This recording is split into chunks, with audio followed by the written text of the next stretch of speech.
তার আদর্শ গোটা বিশ্বে আমরা ছড়িয়ে দিব যুবক ভাইরা। পক্ষে প্রচার হয়ে গেছে। ইভেন তারা যারা আসছিল অনেকে কালেমা পড়ে মুসলমানও হয়ে গিয়েছে, সুবহানাল্লাহ।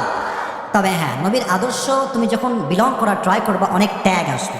আচ্ছা, আমার চারিদিকে তাকায়, আমার হাতের দিকে তাকায়, কম তো আমার হাতে যে আমি ধরে আছি এইটা, কুড়িগ্রামের অলিপুরের ভাইরা, এটা আমার হাতে, এইটা কি?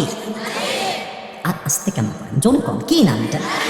আচ্ছা, আমার এই যে ভাইজান, আমাদের স্যার জামাল ইসলামের একজন বড় আমির, তিনি, আমাদের মুখে কি আছে বলেন তো সবাই যুবক ভাইরা?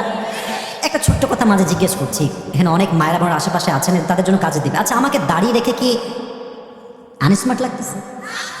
তো আসতে কম কেন? আনস্মার্ট লাগতেছে, খ্যাত লাগতেছে। আমি তো বিশ্বাস করি যে দাড়ি রাখে চাপ দাড়ি, সে কাপুরুষের বাচ্চা নয়, সে সিংহের বাচ্চা যুবক ভাই। আমি অলওয়েজ একটা কথা রিপিট অ্যান্ড রিপিট করি, যে কোনো মেয়ে যদি তোমাকে দাড়ির জন্য বিয়েতে রিজেক্ট করে দেয়, ওকে বলবো বেটি তুই আমার কি বিয়ে করবি? তো কথা আমি নিজেই বিয়ে করবো না, তো কথা আমি নিজেই বিয়ে করবো। আমার কথা একটা, যে আমাকে নবীর সুন্নাহ দেখে বিয়ে করবে সেই তো আমার বউ হওয়ার যোগ্যতা রাখে। আর যে আমাকে দাঁড়িয়ে রেখে পছন্দ করতে চায় না, স্পষ্ট ক্রিস্টাল ক্লিয়ার কথা, সে আমার বউ হওয়ার কোনো যোগ্যতাই তো রাখে না যুবক ভাই। অতএব নবীর আদর্শ রাখলে মাঝে মাঝে যেন খ্যাত বলে। বাট আমাকে বলেন, নবীর মতো সুন্দর চেহারার মানুষ দুনিয়া তার কেউ কি হতে পারে? চাঁদের চেয়ে সুন্দর তুমি, নবী আমার কামলি হিওয়া।